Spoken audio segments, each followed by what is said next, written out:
just ahead on American Black Journal. We have a very special guest in our studio today. Public TV and radio host Tavis Smiley is here to talk about his new book that chronicles the last year of Dr. Martin Luther King Jr.'s life. We'll talk with Tavis about his inspiration for writing the book and find out what else is happening in his life and career. Don't go away.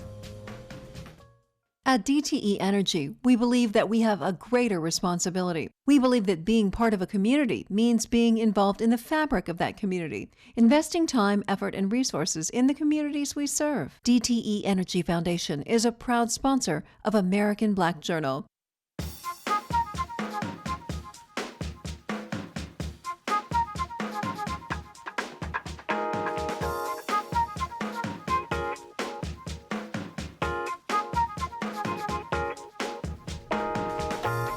Welcome to American Black Journal. I'm Jennifer White, sitting in for Stephen Henderson.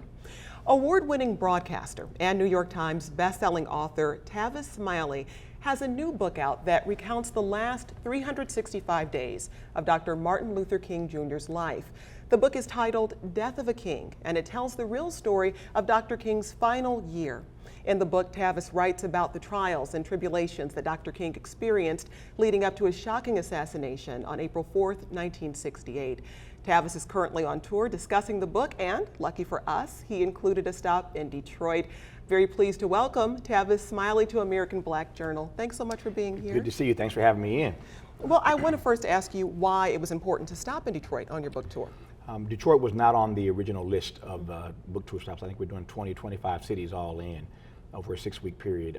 But I love Detroit. I grew up just down the road in Indiana, and we used to, whenever we could get away, I'm from a pretty sizable family, and I have 9 brothers and sisters, and these days 31 nieces and nephews.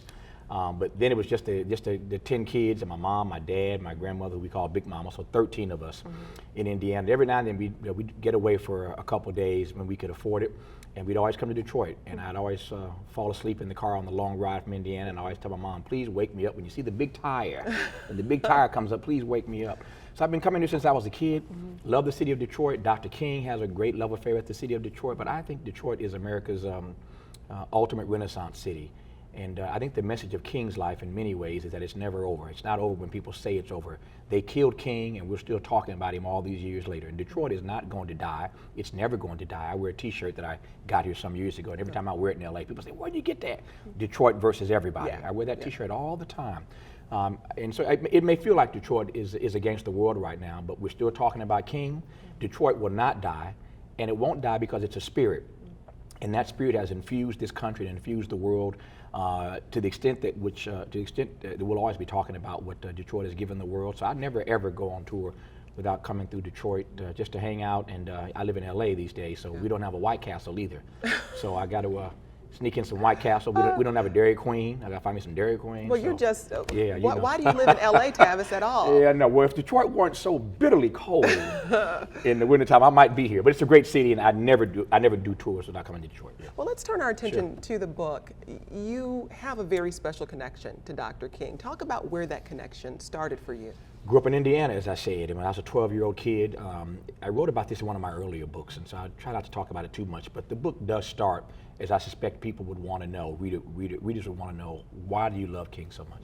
When I was 12, I was accused of doing something in my church that I had not done. I was never called in for a meeting or a conversation about my pastor or about my mother or father, but my father and mother, who were very respected in our church, were in the church that night, of course, when the pastor got up in front of the entire church and just sort of castigated me and my parents.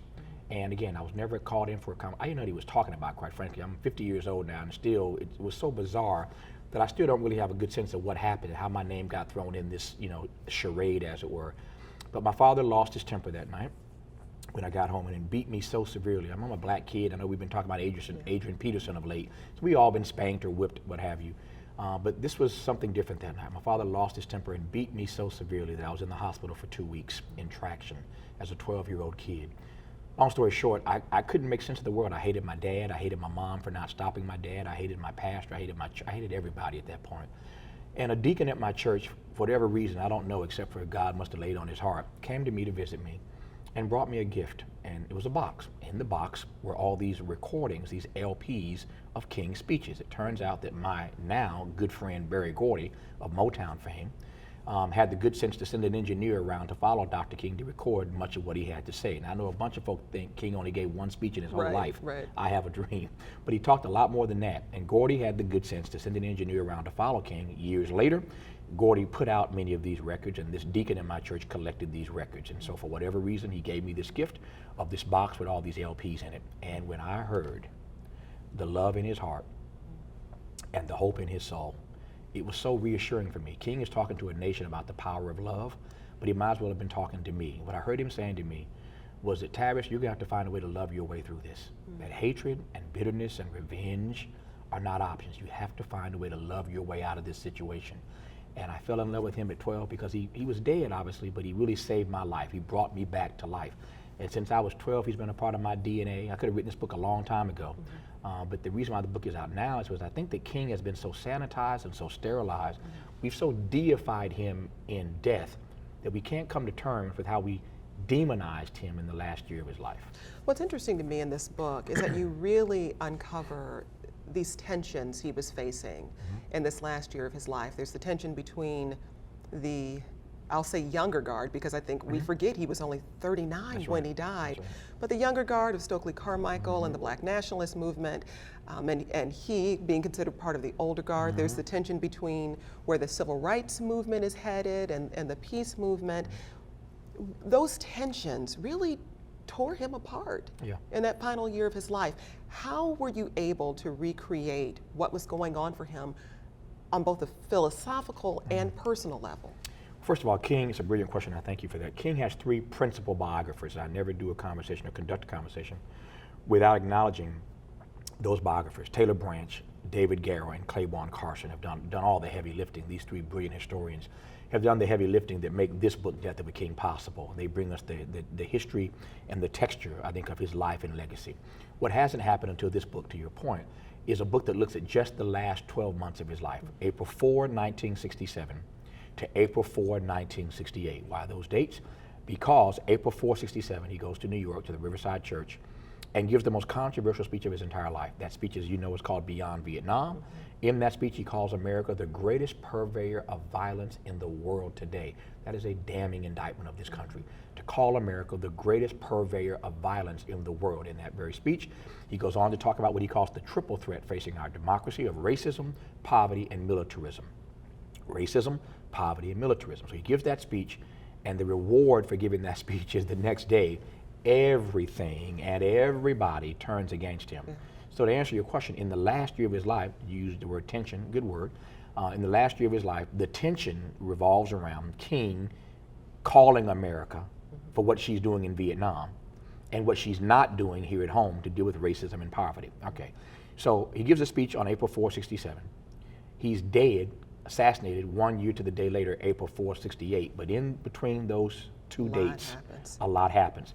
The media turns against him, and I mean the liberal media. When you read in this book what the New York Times, the Washington Post, and Time Magazine said about him, it's embarrassing all these years later.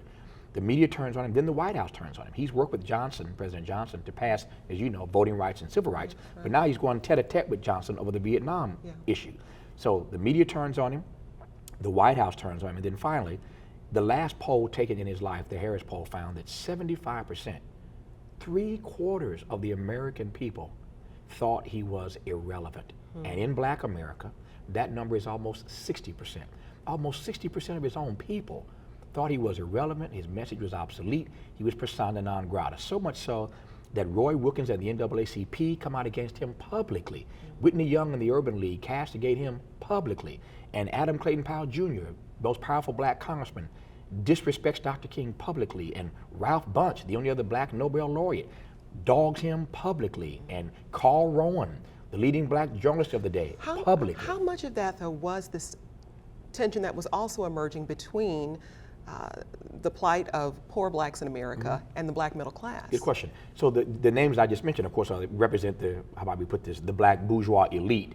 They turned on Martin because they felt that Lyndon Johnson had been the best president the Negro had had since Lincoln freed the slaves. So they didn't like the idea of Martin getting into it with the president. They basically were I say all the time that a scared Negro will get you killed. I don't hang out with scared Negroes. There ain't but two kind of Negroes. Either you running scared or you running free. I'm running free. Most Negroes are running scared. A scared Negro will get you killed. And so these Negroes, these bourgeois elite Negroes, were scared that Martin was going to get them in trouble with Johnson. Their point was, you're going to mess it up for all of us. You're going to get all of us in trouble. So they didn't want Martin checking the president on this issue of Vietnam. What was more important to them was the domestic agenda of civil rights and voting rights and human rights. And Martin was like, it's not either or, it's both and. Martin's thing was, I'm against violence here, I'm against violence in Vietnam, I'm against violence everywhere. So the bourgeois elite are mad at him, and to your brilliant analysis, the everyday black folk, the younger black folk, are over Dr. King. To your point, he's only 39 when he dies, but they are opposed to him because they want something more radical. They don't want to hear nonviolence. Detroit in '67 is what? Burning. Yeah. And Newark is burning, and Watts in LA is already burned. So they want something more radical, so they want to hear Black Power and Stokely Carmichael. So they more resonate with Carmichael and H. Rap Brown and Huey P. Newton. So to the younger folk, he's out of step, and to the older Negroes, he's out of touch. So in his own community, he has no constituency. I also thought it was interesting that you put some focus on the tension he felt as a husband and a father, that he's out on the road and fighting for rights, but at the same time he has this family that he feels a need to protect and cherish, but he's not available in the ways that he would want to be. People know that I love Dr. King. As I said many times, I regard him as the greatest American this country has ever produced. I certainly believe he's America's greatest democratic, small d, America's greatest democratic public intellectual. And yet, I love him so, but this book is not an uncritical analysis of him. He had shortcomings. He was, I say all the time, he was human, not human and divine. He was a public servant, not a perfect servant, so we don't run away from his shortcomings. At the same time, if I had a critique of Martin, there are two or three things I could critique him on. One of them, to your, again, brilliant analysis, is that he fell short on his family obligations. When Martin King dies, he is so bankrupt that Harry Belafonte, his dear friend, pays for his funeral. So Martin leaves his kids, leaves Coretta without any money, without any insurance policies. He basically, when he won the Nobel Peace Prize, which was a lot of money even back then, he gave all the money away to the organizations that were supporting his work. I mean, lovely guy, but he didn't leave provisions for his family. So I'd have a critique of him on that. So, and I think even if he were here today, he might have a critique of himself. Well, let's pause the conversation for just a moment. My conversation with Tavis Smiley will continue. We'll talk about his career and other projects right after we look at some important moments in Detroit's Black history. I'm Ken Coleman with a look back at African American life in Detroit. This week in 1972, Lady Sings the Blues, starring Diana Ross and Billy D. Williams, debuted in American movie theaters. In 1975, The Scene Dance Show debuted on WGPR TV 62. And in 1966, Dave Bing played his first regular season game for the Detroit Pistons. These are significant events this week in Detroit's Black history, taken from the book On This Day, African American Life in Detroit. Tavis Smiley is well known to PBS viewers as a late-night talk show host. He also has a show on Public Radio International, and he's the author of 16 books. Recently, Tavis and his nonprofit foundation launched a $3 million campaign aimed at ending poverty. We appreciate him taking the time to join us on American Black Journal. We want to talk about your career a little bit, but first I want to know, what do you hope this book adds to what we understand about Dr. King? That in the last year of his life, this is hard to say, but since you asked, I'm going to answer it. We helped to kill Dr. King. And we helped to kill him because we abandoned him. And when we abandoned him, we isolated him. And when you take someone and you isolate them, it makes it easier for somebody else to assassinate him. And that's what happened to Martin. We abandoned him, we isolated him, and they killed him. And I want us to not, I want us to accept our complicity in that, and to recognize that if we think we love him and if we think we respect him, then you really will love him and respect him more when you read the book and see what he had to do every day to push through the pain, push through the suffering, the depression, the despondency, the hate and the hell coming at him every day, when everybody and everything, he had to feel like the cosmos had shifted against him. But he gets up every day telling the truth, and all these years later, we love Dr. King. But nobody wants to deal with what we did to him in the last year of his life. When King dies, he has no idea that he's going to have a monument and a holiday and a postage stamp and his name on schools and streets and libraries. Martin knew none of that.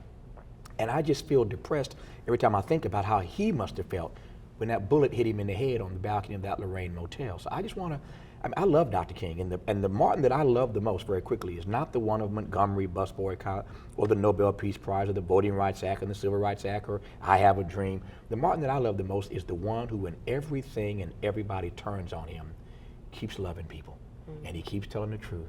And all these years later, we know he was right. So the book is not just to look back at history, but I'll close on this note. I hope that it's also a cautionary tale to those of us who are alive today, that there's a huge price that our society pays, a huge price we pay when we ignore our truth tellers.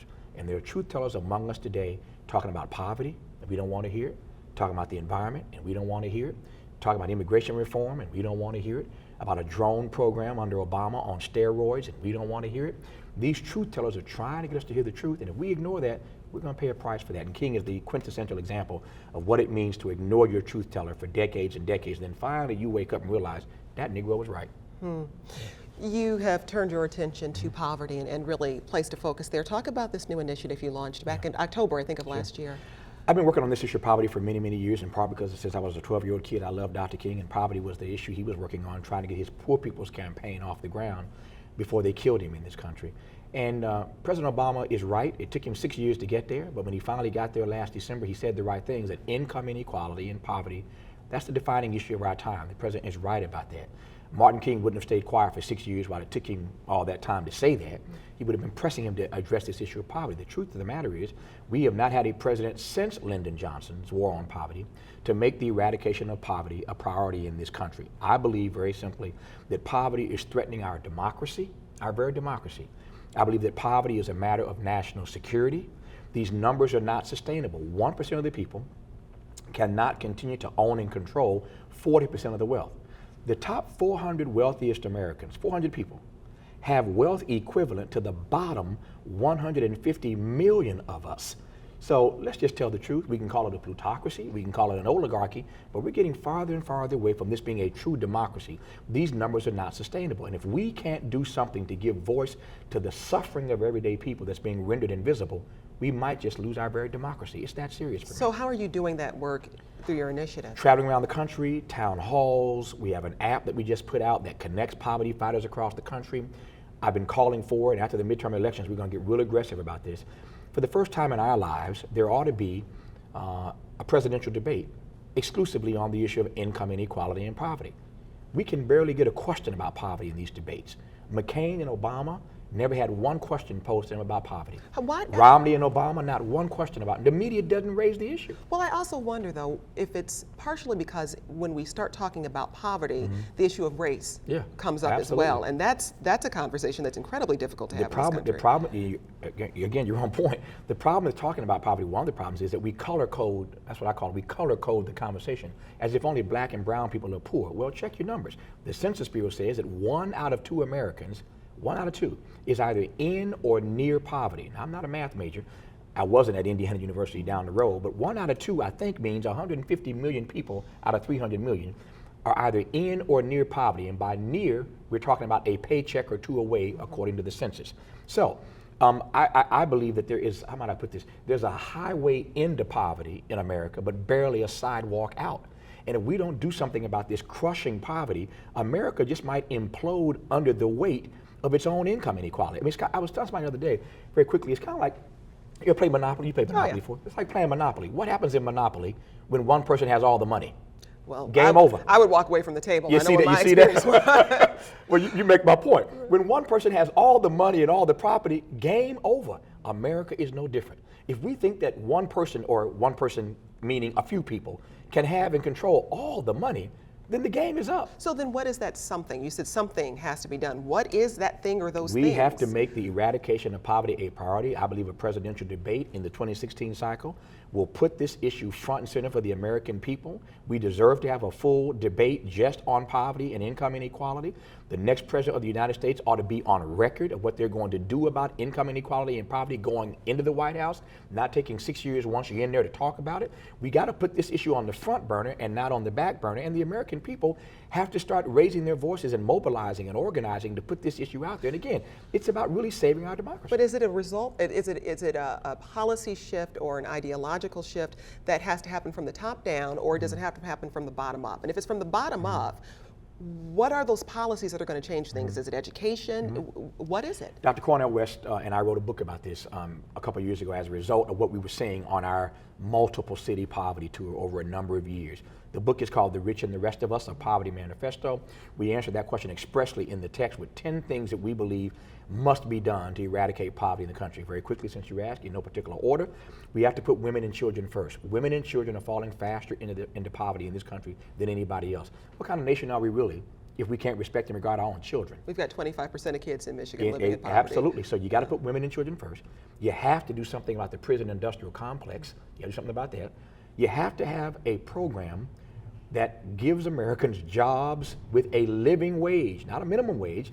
We can't get a real conversation in Washington right now about raising the minimum wage. You need jobs with a living wage. You need education reform. And there's so many issues we have to address. We lay all that out in this text with 10 specific ideas. You're going to sort of bookend this initiative with the release of a documentary in 2018. Talk about that documentary, what you hope it says. We're traveling the country, we're talking about this issue, we're filming everything everywhere we go. I hope that what the documentary will, and I've done pieces like this before. A couple of years ago I did a whole week. PBS gave me a full week to do a special on poverty for 5 straight nights. So I'm not new to the issue. But I hope that what this documentary and the other work that we're producing will show America is that poverty does not look the way we think it looks. That the portrait of poverty that we want to create is not really what it looks like. As I mentioned earlier, if 1 out of 2 Americans is in or near poverty, pardon my English, that ain't a black or brown problem.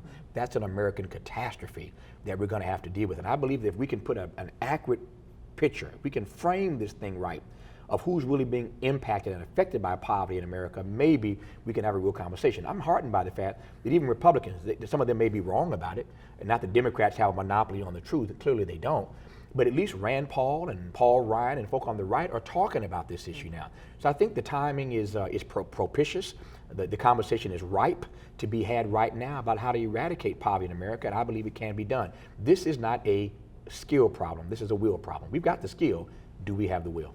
And I think that is the question. At a time when the country seems to be more divided than it has been at any other point in history, coming together around any issue is really challenging. So how do you bridge that gap? It's the same issue Dr. King faced in bridging the gap between poor blacks and middle class blacks, and now you're talking about a national issue.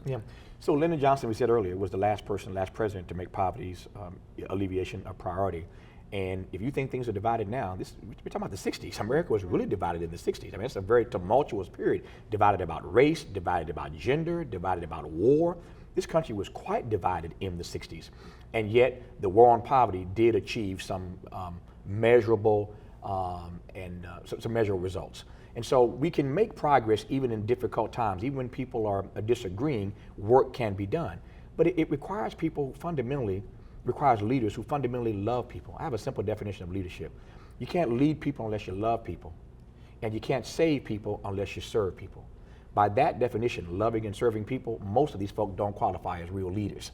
We need leaders who love people enough. If you ask black kids in Detroit 50 years ago, name me 5 Negroes in public service, in the public arena, who you believe love you enough to die for you, they'd have a long list. Dr. King, Coleman Young, Rosa Parks, Stokely Carmichael, Huey Newton, they could run the list of Negroes who loved them enough to die for them, and they felt that. You ask these Negroes in Detroit today, ask these black folk in Detroit, go find some young people and ask them, name 5 people in the public arena who love you enough to die for you. You'd be sitting there all night waiting on a response. The point is that we don't have leaders who love people, who are really serving people. And I believe when you love people, you tell people the truth. And the truth is, poverty is going to wreck this democracy. But you say that, and they turn the cameras off. Well, you're going to have to try to keep the cameras on, from what I'm understanding. That's right. And we have about 30 seconds left. What's next for you? Continuing the tour. And then getting back to LA and working on some other I have another book coming out in April, which I hadn't planned to write, and I hate the occasion for writing it, but I was very close to Maya Angelou. She was like a mother to me for 28 years. We had a wonderful friendship. Took me first to Africa on my very first journey. So I'm doing a book in tribute to her that comes out next year. So I got to finish this tour and get back and start writing that one. And of course, my regular radio and TV work. So Same old, same old. Well, sounds like you're going to keep yourself busy, Trying to. and we'll be watching for the documentary you. in 2018. Thanks for having me on. Great. Yeah. Well, that's our program for today. You can get more information about Tavis Smiley and his new book at AmericanBlackJournal.org. And as always, connect with us on Facebook and Twitter. Thanks for watching. I'm Jennifer White, sitting in for Stephen Henderson. We'll see you next time.